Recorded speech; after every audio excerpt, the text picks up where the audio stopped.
Didiretsuhin na kita.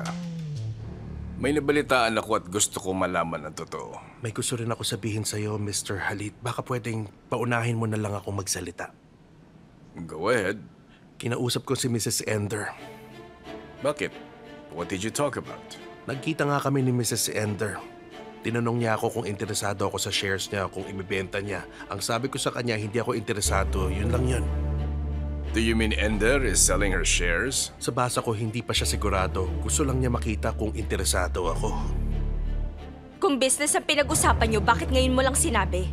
Yildiz, wala namang nangyari kaya bakit ko pa sasabihin? Para sa akin, wala nang point yun. Hindi mo ba alam kaaway natin si Ender? Yildiz? Mr. Halit, pinagbibintangan niyo ba ako? Kemal, nagkita pala kayo ni Ender pero hindi niyo sinabi sa akin. Baka maging problema yon. Pero dahil hindi mo pa alam, palalagpasin ko muna to. Sa susunod, dapat hindi na maulit ito. Alam kong hindi kayo magkasundo pero bawal ko rin pala siyang kausapin ngayon. Hindi kita pinagbabawalan. Asawa ka ng anak ko. Dapat alam mo kung kanino ka kakampi. Oo, asawa ko ang anak niyo. Tama ka, Mr. Halit. Mabuti ng malinaw. Pwede na ba akong umalis? You may go.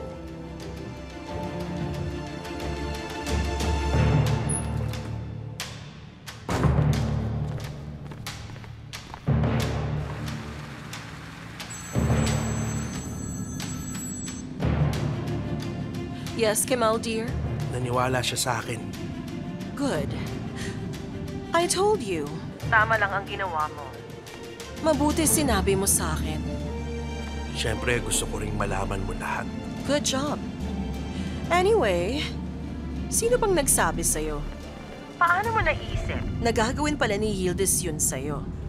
Hindi ko yun pwede sabihin.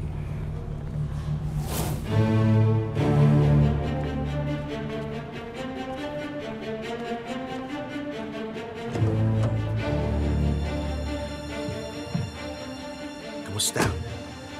Naalala mo ba yung sinabi kong pinasundan ako ng biyenan ko? Gusto kong malaman kung tuloy pa rin yun hanggang ngayon. Basta dapat sabihin mo kaagad sa akin kung biglang may napansin kang kakaiba. Sumunod ka lang sa akin at huwag kang magpapahalata, okay? Sige, akong bahala. Okay, if you say so. Just keep me updated. Tignan natin kung paano ipapaliwanag ni Yildiz to kay Halit.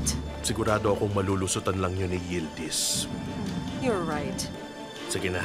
Bye-bye. Bye, dear.